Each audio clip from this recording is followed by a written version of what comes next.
Bonjour, aujourd'hui je viens vous partager ma pensée vibrante du moment, du jour. J'ai envie de vous parler de loi d'attraction, mais pas comme vous en entendez parler bien souvent. Quand j'ai connu ce concept de la loi d'attraction, de la loi de la résonance, c'était il y a 5-6 ans environ. Et comme beaucoup de personnes, je pense, je suis vraiment tombée dans le truc de répéter des phrases que j'allais attirer à moi en étant dans mon mental en fait. Sauf que oui, le mental fait une partie du travail, c'est une partie de la loi de l'attraction, c'est une partie de... voilà, je pense que ce serait bête de délaisser notre mental parce que c'est une partie de nous, il n'est pas à rejeter. Mais en fait, c'est pas le plus gros, l'énergie la plus, à mon sens en tout cas, la plus importante dans la loi d'attraction. Donc là, je vous partage pas de grandes vérités, hein. Comme toujours, je partage mon expérience et ma vérité à moi. Après, si ça résonne avec vous, tant mieux. Si ça vous parle pas, vous prenez pas ce qui vous parle pas et vous gardez ce qui vous parle, tout simplement. Et en fait, la loi d'attraction, pour moi, c'est en fait extrêmement lié au désir, à l'énergie du désir. Et aussi en partie à l'énergie sexuelle, à l'énergie de manifestation. Donc on entend beaucoup parler de manifester avec sa sexualité, enfin le sex magic, la magie sexuelle, tout ce genre de thématiques très très intéressantes que j'aborde notamment dans mon programme sur la sexualité.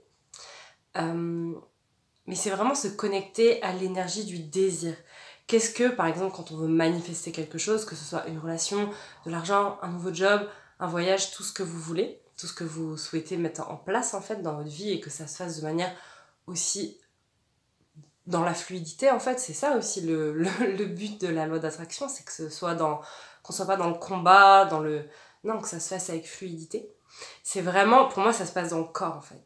C'est où est-ce que vous le ressentez, ce désir que vous avez. Laissez monter votre feu intérieur. Le feu intérieur, c'est encore une autre thématique que j'aime beaucoup, qui m'intéresse, qui me passionne. Le feu intérieur, c'est vraiment cette énergie, donc reliée à notre énergie sexuelle, à notre énergie de désir, qui se passe dans notre ventre en fait, dans le chakra racine et le chakra sacré. Et il y a vraiment cette idée de venir fluidifier l'énergie dans ces chakras-là, à ce niveau-là, pour aussi être dans donner naissance, manifester ces choses, comment dire, utiliser cette fameuse loi de l'attraction. En fait, ça a vraiment à voir avec l'énergie yin et yang, comme pour moi tout un peu dans notre monde, tout dans l'univers, en tout cas beaucoup de choses. Cette énergie yin et yang, donc ce désir féminin, on va dire, qui est très lié à notre énergie féminine, très yin.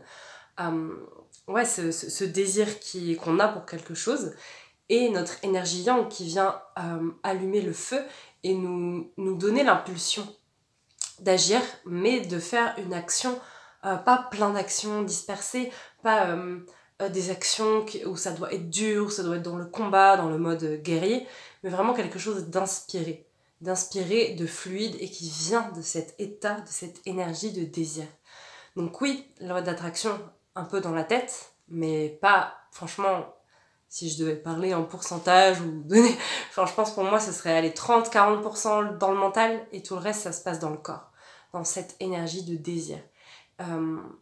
Dites-moi si vous avez envie que je vous propose des visualisations qui viseraient à venir justement allumer cette énergie de désir, la faire grandir en vous, planter la graine pour manifester tout simplement.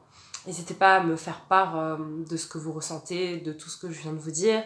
Quelle a été votre expérience à vous avec la loi d'attraction? Je suis curieuse de savoir ça. Je vous dis à bientôt.